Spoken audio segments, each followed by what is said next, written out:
ॐ यो भूतं च भव्यं च सर्वं यश्चाधितिष्ठति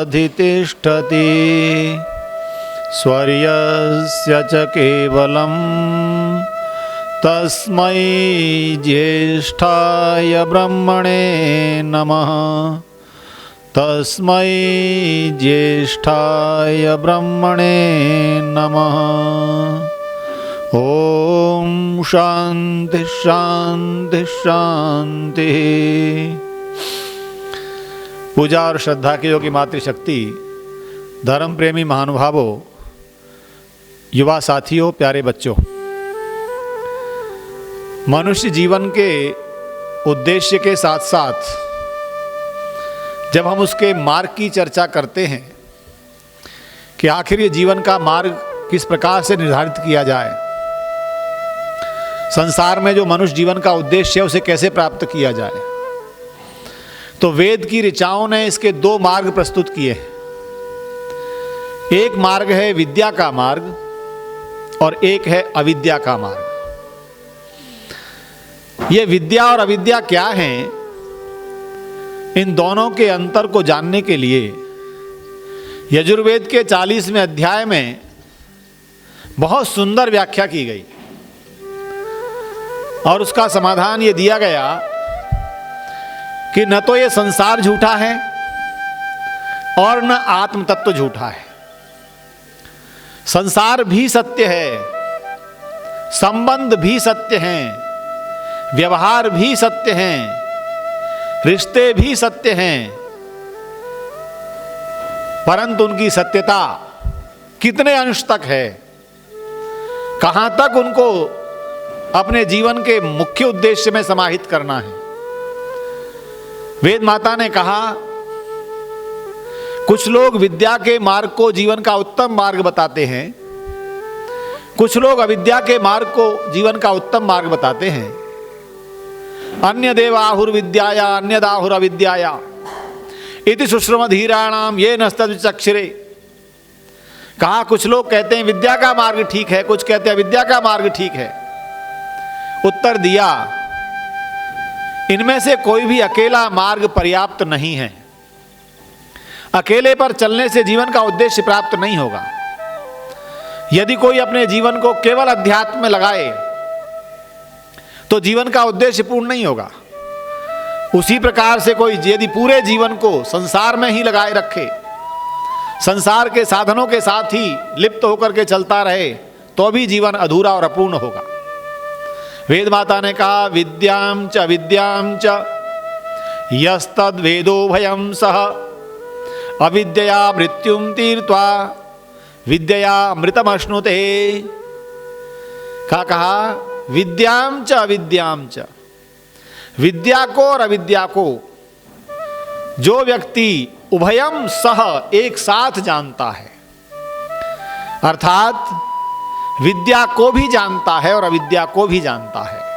अब यहां प्रश्न उठता है, अविद्या का अर्थ न जानना नहीं है, अविद्या का अर्थ जानना है।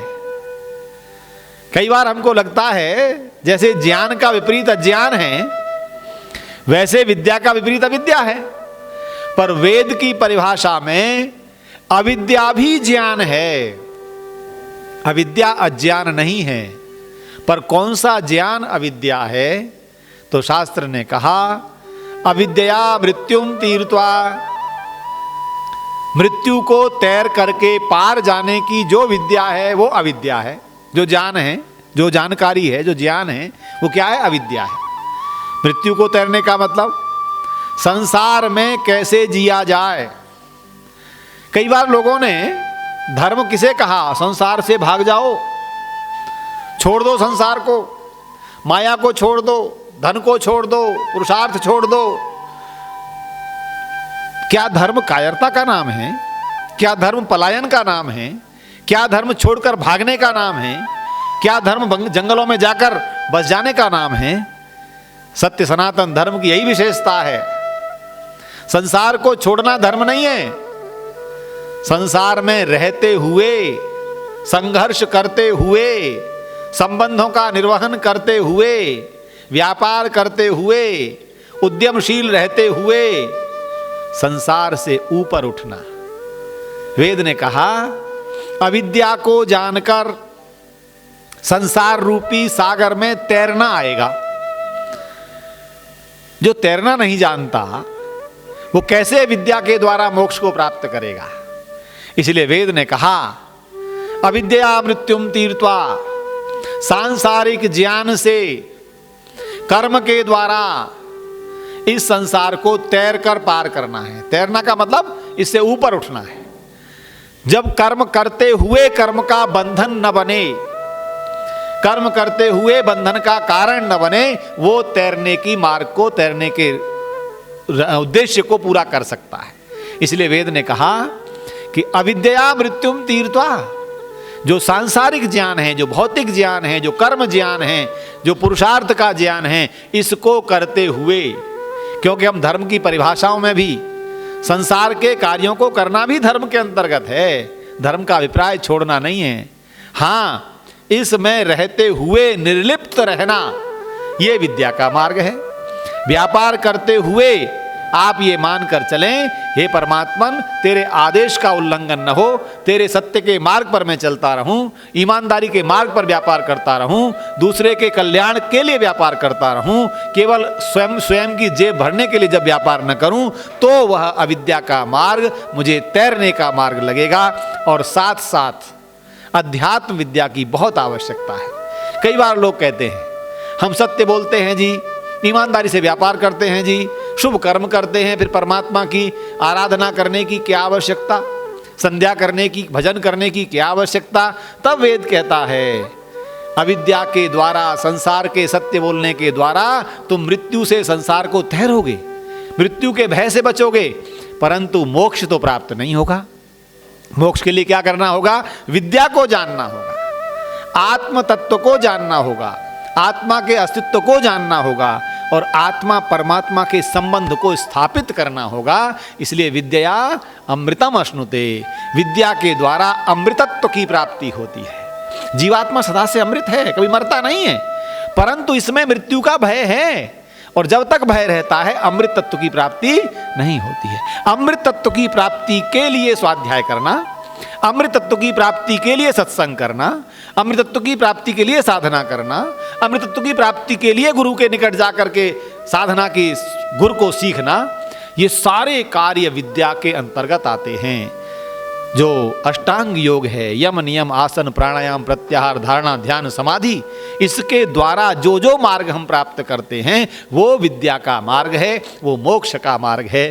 तो बंधुओं माताओं, विद्या और अविद्या इन दोनों में से एक भी उपेक्षणीय नहीं है, त्याज्य नहीं है।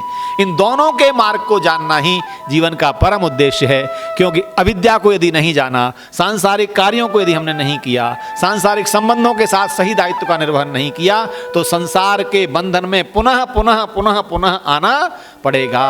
इसलिए उन बंधनों को काटने के लिए कर्म के बंधन कर्म के द्वारा ही कटते हैं। जैसे कांटा कोई पैर में लग जाए, उसको निकालने के लिए भी कांटे जैसी कोई नुकीली चीज चाहिए होती है, तब कांटा निकलता है। उसी तरह से कर्मों के बंधन से जो जन्म मिला है वो कर्म के द्वारा ही कटेगा।